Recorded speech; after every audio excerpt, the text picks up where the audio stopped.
Well, coming off of a bye for Ole Miss to host South Carolina should have set up a turning point in their season. And if you look at how the offense put up 44 points for 616 yards, you think it resulted that way. But like plenty of games before it, the Landshark defense was unable to hold up their end of the bargain, resulting in a shootout turning into more of a shutdown. Ole Miss hosting South Carolina for the first time in 10 years, the last time being homecoming in 2008. On the opening kickoff for South Carolina, Deebo Samuel goes 90 yards into the house and picks up the score early. Man, Gamecocks just leading and dominating 7-0 there. Second quarter now, Ole Miss down 17-3. Scotty Phillips gets the handoff and he's going to take it in 9 yards, picking up the first score for Ole Miss. Cuts the lead to, actually the second score, they had a field goal, so it cuts the lead there to 17-10. And after another Rebel field goal, Gamecocks back on offense. Jake Bentley off the play action throws downfield, and look at the grab by Brian Edwards. You can't plan those, they just kind of happen. He takes it 75 yards to the house. South Carolina leading 24-13, but back comes Ole Miss. Jordan Tomu back to pass, finds a wide open A.J. Brown and picks up a big gain and a big first down for the Rebels. And then Ole Miss basketball head coach looking on. Later on, Tomu on the option keeper. He's going to take that 17 yards in for the touchdown, cutting the lead for the Rebels 24-20, working their way back. After a South Carolina field goal, Ole Miss back on offense. Scotty Phillips again with the handoff. Finds room and gets it to go. Picks up a big gain down inside Gamecock territory.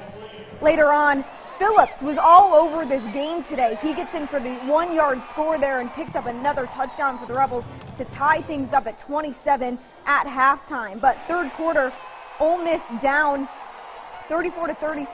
Scotty Phillips gets in yet again for the 3-yard score, and the Rebels would take a 3-point lead. Ole Miss now, Isaiah Woolard on the handoff, and he gets in for the 2-yard TV there. So the Rebels extending that lead now 44-41. South Carolina, Mon Denson, he's on the handoff there. He gets a big gain down inside the Ole Miss 5-yard line before the Rebels are able to bring him down there, and they'd keep on going. Later on, Jake Bentley on the QB keeper. He's going to take that in for the 4-yard score. Gamecocks retaking that lead 48-44.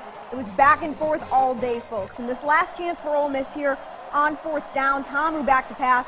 Throws to A.J. Harris, but he can't make the play, and Ole Miss would end up falling in the shootout to South Carolina with a final of 48-44. Head coach Matt Luke emotional after the game for his players, but stating at the end of the day, the Rebels just made too many mistakes. Tough loss today. Kids, it makes it tough when you know the kids left it all on the field, and they battled their guts out. And we didn't make the plays that we needed to make. When in a game like that, there's going to be 1,000 different things that we can point to that could have changed the game. They made the plays they needed to make, and we didn't. I don't think attitude changed the entire game. We fought, and man, they're just resilient, this group. And we got a bunch of veterans and a lot of mature guys. I truthfully don't see. I just know how they've responded. They're going to come back tomorrow and go to work like they always do, and we're going to go try and get after A&M next week. It's a tough pill to swallow, like I said. I mean, we just gotta look at the good and just correct the little things and just convert. So we'll be all right.